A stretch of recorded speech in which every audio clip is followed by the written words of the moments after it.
জানিয়ে দেব সর্বশেষ আপডেট বাংলা সংবাদ। শুরুতেই শিরোনাম। গোলাপি পুলিশদের দাপটে কলঙ্কিত পুলিশ বাহিনী, থাকছে বিস্তারিত প্রতিবেদন।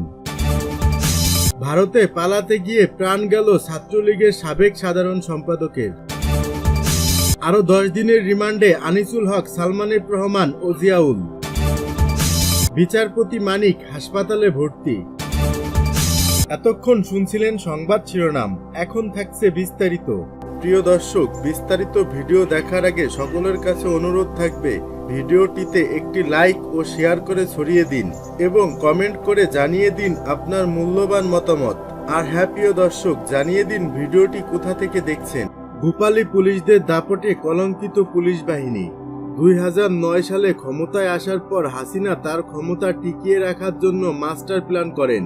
ওই মাস্টার প্ল্যান ছিল বাংলাদেশ পুলিশ বাহিনীকে নিয়ে, কারণ তিনি জানতেন পুলিশকে যদি বশে আনা যায় তাহলে দেশের মানুষকে শায়েস্তা করা সহজ হবে, তারা চুপ হয়ে থাকবে।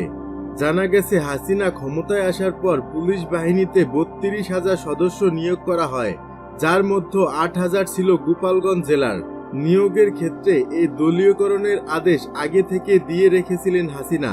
এখান থেকেই পুলিশ বাহিনীতে দুর্নীতি শুরু হয়। এক পর্যায়ে গোপালগঞ্জের পুলিশ সদস্যরা নিজেদেরকে গোপালী বলে পরিচয় দিতে রীতিমতো গর্ববোধ করত। বিশেষ করে বিসিএস ক্যাডারভুক্ত গোপালী পুলিশ কর্মকর্তারা রাতারাতি প্রভাবশালী হয়ে ওঠে পুলিশ বাহিনীতে। গোপালী হিসেবে তারা খুব সহজেই হাসিনার সুনজরে চলে আসে। স্বরাষ্ট্র মন্ত্রণালয় থেকে পুলিশের ঊর্ধ্বতন গোপালী কর্মকর্তাদের প্রইস পোস্টিং দেয়া হয়। গোপালীরা হয়ে ওঠে পুলিশ বাহিনীর মহিরুহু। তারা এতটাই ক্ষমতাধর ছিল যে তাদের দাপটে ঊর্ধ্বতন কর্মকর্তারাও ততস্থ থাকত। এমনই একজন ডিএমপির সাবেক পুলিশ কমিশনার হাবিবুর রহমান। হাসিনার পতনের পর যাকে চাকরি থেকে অব্যাহতি দেওয়া হয়েছে। 2098 সালের 22 ফেব্রুয়ারি 17তম বিসিএস পরীক্ষার মাধ্যমে তিনি সহকারী পুলিশ সুপার হিসেবে বাংলাদেশ পুলিশে যোগদান করেন। হাসিনা ক্ষমতায় আসার পর পুলিশের গুরুত্বপূর্ণ পদে ছিলেন হাবিব। তিনি ঢাকা জেলায় এসপি থেকে শুরু করে পদোন্নতিক্রমে বাংলাদেশ পুলিশ সদর দপ্তরের অতিরিক্ত সহকারী মহাপরিদর্শক হিসেবে পদস্থ হন। পরবর্তীতে তিনি উপমহাপরিদর্শক পদে পদোন্নতি লাভ করেন। 10 অক্টোবর 2022 উপ পুলিশ মহাপরিদর্শক হাবিবুর রহমানকে ট্যুরিস্ট পুলিশ ইউনিটের প্রধান এবং 2023 সালে তাকে ডিএমপি কমিশনার হিসেবে বদলি করা হয়। হাবিবুর রহমানকে বলা হয় মুখোশধারী কর্মকর্তা। দলীয় লেজুরি ভিত্তি করাই ছিল তার প্রধান কাজ। হাসিনার আনুগত্য লাভের জন্য তিনি লেটার্স অফ শেখ মুজিব নামে একটি বই লেখেন। স্বরাষ্ট্রমন্ত্রী আসাদুজ্জামান খান কামালকে খুশি করার জন্য লেখেন নন্দিত বীর মুক্তিযোদ্ধা আসাদুজ্জামান খান কামাল নামে আরেকটি বই। এই দুই বইয়ের প্রকাশনা উৎসব করা হয় খুব ঘনাঘাটা করে, যাতে সবাই বুঝতে পারে হাবিবের কি দাপট। সাধারণ পুলিশ কর্মকর্তারা হাবিবের দাপটের কাছে টিকতেই পারতেন না। হাবিবের কথাই ছিল পুলিশ বাহিনীতে অলিখিত আইন। নিজেকে অনাগত আইজিপি হিসেবেও জাহির করতেন তিনি। পুলিশ বাহিনীর ঊর্ধ্বতন কর্মকর্তারাও হাবিবের কাছে ছিলেন তুচ্ছ। সিনিয়ররাও তাকে সমীহ করে কথা বলতেন। পেশাগত দক্ষতার চেয়ে হাবিব আওয়ামী লীগের দলীয় এজেন্ডা বাস্তবায়নেই ছিলেন বেশি দক্ষ। পুলিশ বাহিনীতে নিয়োগ ও বদলি বাণিজ্য করে কোটি কোটি টাকাও হাতিয়েছেন। বিরোধী দলকে দমন পীড়নের জন্য হাবিবের কর্মকাণ্ড হাসিনার কাছে খুবই প্রশংসিত ছিল। এতে করে তিনি দিন দিন অসীম ক্ষমতাধর হয়ে ওঠেন। বৈষম্য বিরোধী ছাত্র আন্দোলন চলাকালে আন্দোলনকারীদের উপর গুলি চালানোর আদেশদাতা এই হাবিব। আন্দোলন চলাকালে ডিএমপির যেসব থানা এলাকায় গুলিতে মানুষ মরেনি, সেসব থানার ওসিকে তিনি প্রকাশ্যে গুলি করে মানুষ হত্যা করে আতঙ্ক সৃষ্টি করার আদেশ দিয়েছিলেন বলে বেশ কয়েকজন ওসি স্বীকার করেছেন। তারা বলেন, কমিশনার স্যারের অর্ডারে আমরা বাধ্য হয়ে নিরীহ মানুষের উপর গুলি করেছি, তা না করলে চাকরি যাওয়ার হুমকি ছিল। আর এক গোপালী পুলিশ কর্মকর্তা বনজ কুমার। মুসলিম বিদ্বেষী এই কর্মকর্তা বরাবরই ছিলেন বিতর্কিত, তবে গোলাপি হয় তিনি হাসিনার গুড বুকে ছিলেন। বিভিন্ন গুরুত্বপূর্ণ পদে আসীন থাকার পর সর্বশেষ তাকে পুলিশ ব্যুরো অব ইনভেস্টিগেশনের প্রধান করা হয়। বহুল আলোচিত নুসরাত হত্যার মামলায় দুর্নীতির আশ্রয় নিয়ে অনেক কিছু পাল্টে ফেলেন বনজ কুমার। নন্দিত নায়ক সালমান শাহ হত্যা মামলাকেও টাকার বিনিময়ে বিভিন্ন খাতে প্রবাহিত করার অভিযোগ রয়েছে তার বিরুদ্ধে। দুর্নীতির মাধ্যমে কোটি কোটি টাকার সম্পদ গড়েছেন এই গোলাপি কর্মকর্তা। গোলাপি পুলিশ কর্মকর্তাদের মধ্যে আরেক আওয়ামী দালাল মনিরুল ইসলাম। হাসিনার শাসন আমলে জঙ্গি দমনের নামে বহু নাটক মঞ্চ করে মাদ্রাসা শিক্ষার্থী তথা আলেম ওলামাদের উপর দিনের পর দিন নির্যাতনের নায়ক এই মনিরুল। বিরোধী দলের নেতাকর্মীদের জঙ্গি বানাতেও দ্বিধা করেননি তিনি। ডিবি প্রধান থাকাকালে বিনা বিচারে বহু মানুষকে দিনের পর দিন ডিবি অফিসে আটকে রেখে নির্যাতন করেছেন, দিয়েছেন মিথ্যা মামলা। শুধু তাই নয়, বিরোধী দলের নেতাকর্মীদের গুমের নায়কও এই মনিরুল। হাসিনার পতনের সময় তিনি এসবি প্রধান হিসেবে কর্মরত ছিলেন, তবে হাসিনা পতনের পর তাকেও চাকরি থেকে অব্যাহতি দেওয়া হয়েছে। এখন দাবি উঠেছে তার বিচারের। হাসিনার আরেক আস্থাভাজন পুলিশ কর্মকর্তা ছিলেন সাবেক আইজিপি বেনজির আহমেদ। শুধুমাত্র গোলাপি হওয়ার কারণেই এই কর্মকর্তার দম্ভ, অহংকার, দাপট ছিল অন্যরকম। কথিত আছে বেনজিরের কাছে স্বরাষ্ট্রমন্ত্রীও পাত্তা পেতেন না। হাসিনার ক্ষমতা দীর্ঘায়িত করার গোপন নকশা বাস্তবায়নের জন্য তৎকালীন ডিএমপি কমিশনার বেনজির 2010 সালে মতিঝিলের শাপলা চত্বরে হেফাজতে সমাবেশে গণহত্যা চালায়। এই সাথে ক্ষমতার অপব্যবহার করে তিনি হাজার হাজার কোটি টাকা হাতিয়ে নিয়েছেন। ইসলাম বিদ্বেষী বেনজিরের দুর্নীতি, হিন্দু সম্প্রদায়ের জমি জবরদখল সহ নানা কীর্তিকলাপ ইতিমধ্যেই দেশবাসী জেনে গেছে। দুর্নীতির দায়ে অভিযুক্ত হাসিনার বিশ্বস্ত সাবেক এই আইজিপি এখন দেশান্তরী হয়ে পালিয়ে বেড়াচ্ছেন। আরেক গোলাপি কর্মকর্তা খোরশেদ হোসেন। র্যাবের মহাপরিচালক খোরশেদ হোসেনকেও ইসলাম বিদ্বেষী হিসেবে সবাই জানে। কথায় কথায় হাসিনার দালালি করতেন সিদ্ধহস্ত খোরশেদ হোসেন।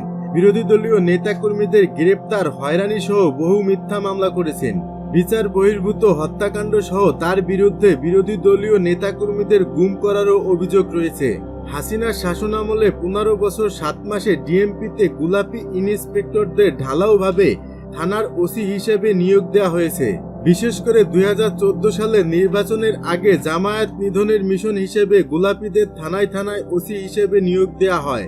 এক পর্যায়ে ডিএমপির 50টি থানার মধ্যে 34টি থানায় গোলাপিরা ওসি হিসেবে নিয়োগ পাওয়ায় বিরোধী দলের উপর জুলুম নির্যাতন বেড়ে যায়। তেমনই এক কর্মকর্তা শাহবাগ থানার ওসি আরশাদ হোসেন। বৈষম্য বিরোধী ছাত্র আন্দোলনের কর্মসূচি চলাকালে ঢাকার নিউ মডেল ডিগ্রি কলেজের শিক্ষার্থী নাহিদুল ইসলামের মুখ চেপে ধরে পুলিশ পরিদর্শক মোহাম্মদ আরশাদ হোসেন আলোচনায় আসেন। হাসিনার পতনের পর তাকে সাময়িক বরখাস্ত করা হয়েছে। আলাপকালে বেশ কয়েকজন কর্মকর্তারা বলেন, মূলত পুলিশ বাহিনীকে গণবিরোধী বানানোর রূপকার ছিলেন গোলাপিরা। তাদের দাপটে অন্য জেলার কর্মকর্তারা অসহায় হয়ে পড়েছিল। অন্য জেলার পুলিশ কর্মকর্তাদের প্রমোশন না দিয়ে গোলাপিদের প্রমোশন দিয়ে হাসিনা সরকার বহু কর্মকর্তাকে বঞ্চিত করেছে। কেউ কেউ বলছেন হাসিনার পতনের জন্য দায়ী পুলিশ বিভাগের দলীয়করণ। এটা না করা হলে পুলিশ জনগণের আস্থাভাজন হয়ে থাকত। ক্ষমতা কুক্ষিগত করতে হাসিনা গোলাপিদেরকে প্রমোট করে নিজেই নিজের সর্বনাশ ডেকে এনেছেন।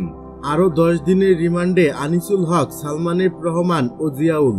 রাজধানীর নিউ মার্কেট ও লালবাগ থানার পৃথক হত্যা মামলায় সাবেক আইনমন্ত্রী আনিসুল হক, সাবেক প্রধানমন্ত্রীর উপদেষ্টা সালমান এফ রহমান ও সাবেক সেনা কর্মকর্তা জিয়াউল আহসানকে 5 দিন করে মোট 10 দিনের রিমান্ডে পাঠিয়েছেন আদালত।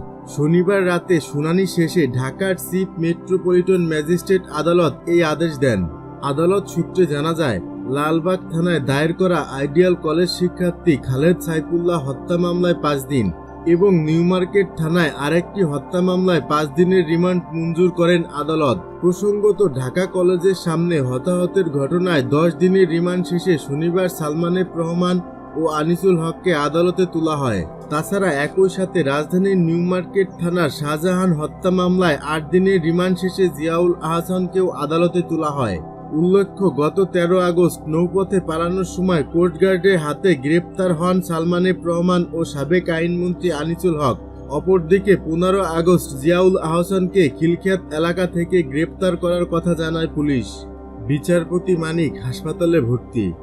ভারতে পালানোর সময় গ্রেপ্তার সাবেক বিচারপতি AHM শামসুদ্দিন চৌধুরী মানিককে সিলেট MAG উসমানী হাসপাতালে ভর্তি করা হয়েছে। শনিবার রাতে তাকে কারাগার থেকে এনে ভর্তি করা হয় বলে জানান হাসপাতালের পরিচালক ব্রিগেডিয়ার জেনারেল মাহবুবুর রহমান ভুইয়া। শুক্রবার রাত 10টার দিকে কানাইঘাট উপজেলার দনা সীমান্ত এলাকা দিয়ে ভারতে যাওয়ার চেষ্টাকালে শামসুদ্দিন চৌধুরী মানিককে আটক করে বিজিবি। শনিবার দুপুরে আদালতে তোলার সময় আলোচিত ওই বিচারপতিকে লক্ষ্য করে উত্তেজিত জনতাকে ডিম ও জুতা নিক্ষেপ করতে দেখা গেছে। প্রত্যক্ষদর্শীরা জানিয়েছেন, সাবেক বিচারপতি মানিককে আদালতে তোলার সময় সিঁড়িতে ওঠার আগে কয়েকজন যুবক কিল ঘুষি ও পিছন থেকে টেনে ধরে আঘাত করেন। এ সময় তার কাপড়ে রক্তের দাগও দেখা গেছে। রাত 11টার দিকে হাসপাতালের পরিচালক সাংবাদিকদের বলেন, 8:30টার পর আমাকে জেল থেকে জেলার জানিয়েছেন সাবেক বিচারপতি অসুস্থ, ওনার অস্ত্রোপচার লাগতে পারে, সেই হিসেবে আমরা আগে থেকে প্রস্তুত ছিলাম। ওটিতে নিয়ে যাওয়ার পর দেখা গেল ওনার কিছু ইনজুরি আছে, আমাদের সার্জনরা চিকিৎসা দিয়েছেন, উনি বর্তমানে মোটামুটি ভালো আছেন, ওনাকে জাস্ট অবজারভেশনে রাখা হয়েছে। পরিচালক বলেন, ওনার আগে থেকেই মনে হয় হৃদরোগ ও ডায়াবেটিক্সের সমস্যা রয়েছে, এজন্য আমরা অবজারভেশনে রেখেছি। ভারতে পালাতে গিয়ে প্রাণ গেল ছাত্রলীগের সাবেক সাধারণ সম্পাদকের। 75-এর পর সবচেয়ে প্রতিকূল অবস্থায় দিন কাটাচ্ছে আওয়ামী লীগের নেতাকর্মীরা। গত 5 আগস্ট ছাত্র জনতার অভ্যুত্থানে প্রায় 16 বছর পর ক্ষমতাচ্যুত হয়ে ভারতে পালিয়ে যান দলটির সভাপতি ও সাবেক প্রধানমন্ত্রী শেখ হাসিনা। এরপর জনরোষ থেকে বাঁচতে গা ঢাকা দেন আওয়ামী লীগের প্রায় সব নেতা। এই অবস্থায় অনেকে গ্রেপ্তার হয়েছেন, আবার কেউ কেউ দেশ ছেড়ে পালিয়েছেনও। এবার দেশ ছেড়ে পালাতে গিয়ে দুঃখজনকভাবে মৃত্যু হয়েছে বাংলাদেশ ছাত্রলীগের সাবেক কেন্দ্রীয় সাধারণ সম্পাদক এবং পিরোজপুর জেলা আওয়ামী লীগের সদস্য ইসাক আলী খান পান্নার। সিলেটের তামাবিল সীমান্ত এলাকা দিয়ে ভারতে পালানোর সময় মেঘালয় পাহাড়ে তিনি মারা যান। সূত্রে জানা গেছে, শুক্রবার মধ্যরাতে তিনি সীমান্ত পাড়ি দিতে ভারতের মেঘালয় রাজ্যে চলে গিয়েছিলেন। পাহাড়ে ওঠার সময় হৃদরোগে আক্রান্ত হয়ে সেখানে তিনি শেষ নিঃশ্বাস ত্যাগ করেন। তবে ভারতীয় সীমান্তরক্ষী বাহিনী বিএসএফের গুলিতে তিনি প্রাণ হারিয়েছেন বলেও গুঞ্জন রয়েছে। ইতিমধ্যে সামাজিক যোগাযোগ মাধ্যমে পান্নার মৃত্যুর খবর ছড়িয়ে পড়েছে। সেখানে একটি ছবিতে তার মরদেহের এক পাশে রক্তের ছোপ দেখা গেছে, এছাড়া তার পায়ে রক্তের দাগ রয়েছে। পান্নার মৃত্যু কিভাবে হয়েছে সেটা নিশ্চিত হওয়া না গেলেও তিনি মারা গেছেন সেটা নিশ্চিত হওয়া গেছে।